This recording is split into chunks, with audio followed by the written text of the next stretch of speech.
কত কিছু চাইলাম, পাইলাম না, দিল না আল্লাহ।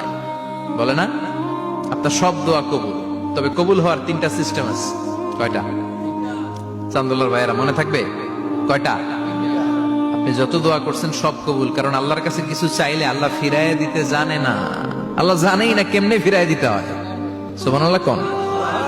চাওয়া মাত্রই আল্লাহ বলে অ্যাকসেপ্টেড, যা কবুল, দিব দিব না এটা বলতে জানে না, চাওয়া মাত্রই বলে দিব। 3 সিস্টেম। নাম্বার 1, আপনি আল্লাহর কাছে দোয়া করলেন, চাইলেন, আল্লাহ বলে দিব, বলেই তিনি দিয়ে দেন আর আপনি খুশি হয়ে যান, পেয়ে গেলেন।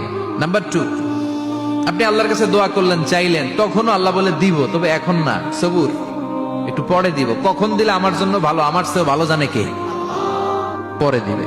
নাম্বার 3, চাইলেন, দোয়া করলেন, আল্লাহ তখনও বলে দেব, তবে এখনো না, পরেও না, কিয়ামতের দিন যেদিন বিপদে পড়বে ওই দিন দেব। যেদিন তোর বাবা তোরে চিনবে না, তোর মা তোরে চিনবে না, বন্ধু বন্ধুরে চিনবে না, পীর সাহেব মুরিদরে চিনবে না, মুরিদ পীর সাহেবরে চিনবে না, ইমাম সাহেব মুসল্লিরে চিনবে না, মুসল্লি ইমাম সাহেবরে চিনবে না, কেউ কাউরে চিনবে না। ওই কঠিন দিনে তোরে আমি বাঁচাইয়া দেব। তাই দোয়া যা করছেন ছোটবেলা থেকে আজকে পর্যন্ত, লস হয়েছে না লাভ? লস না লাভ? এজন্য বেশি বেশি দোয়া করার দরকার আছে না নাই?